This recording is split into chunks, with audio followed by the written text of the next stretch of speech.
We're back now with that backup plan for SpaceX Boca Chica operations. Elon Musk may not be launching from Starbase after all. Can you imagine, after all those years of hard work in Cameron County? Channel 5's Christian von Preissing is live at Boca Chica with what the company plans to do.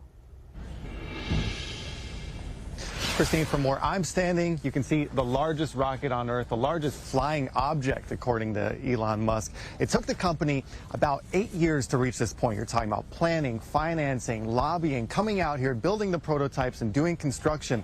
8 years. And the final hurdle right now is the FAA review. If they don't complete that, the company is talking about moving more of these operations over to Florida. Last night, an opportunity to learn a lot more about the current version of Starship SN20, 2 times larger and 2 times more powerful than the largest rocket ever launched in history. It can't just be about solving problems. They have to be things that inspire you, that move your heart. And Elon Musk, talking about what it's taken to get to this point, the consecutive launches, tests, and failed landings, the new tower now standing alongside the SN20, nearly 400 feet high. For years, Boca Chica chosen as the testing site over SpaceX's Florida site. We didn't want to disrupt the Cape activity, the operational launches, with sort of the advanced R&D of Starship. So it was important to decouple the operational launches from the R&D launches, and that's why we're at this location.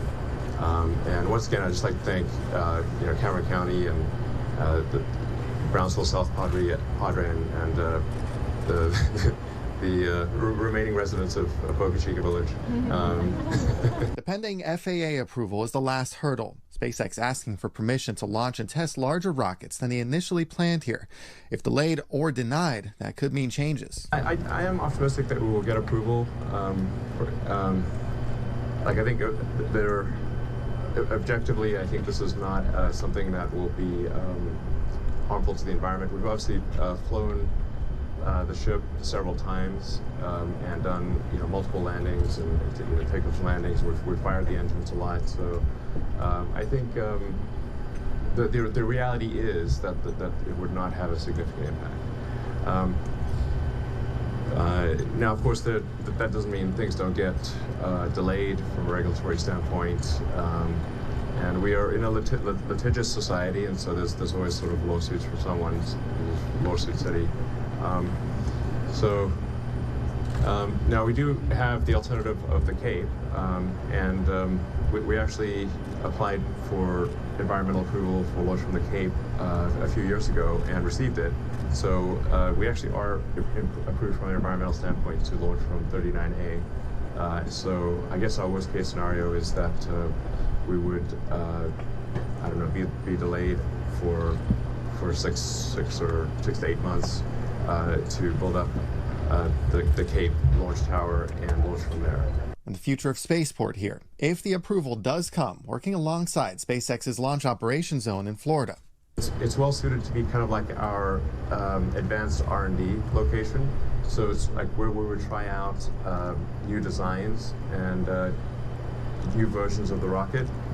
And then I think probably Cape Kennedy would be our sort of main operational launch site. Pending approval, a rocket built and ready to go at the tip of Texas, a gateway to orbit. And answering a question last night, Elon Musk said he didn't really have much insight as to what the FAA's decision-making process was like, but they are expecting a response by March, the deadline February 28th. Musk also answering another question, which is why pick Boca Chica Beach, of all places in the United States?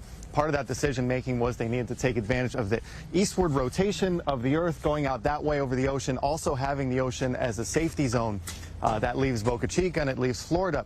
Now, the best case scenario would be if they get the approval for Boca Chica and they also have the existing approval for Florida. They can use both sites, Florida as an operational site and here as more of a research and development with fewer flights happening here, which, by the way, may be a good thing because the last few flights that we've experienced, just with a couple Raptor engines, very loud from a couple miles away. This model here set to have 42 Raptor engines. Very different. You're going to be hearing that from miles and miles away if they get off the ground. Reporting live, Christian von Preissing, Channel 5 News.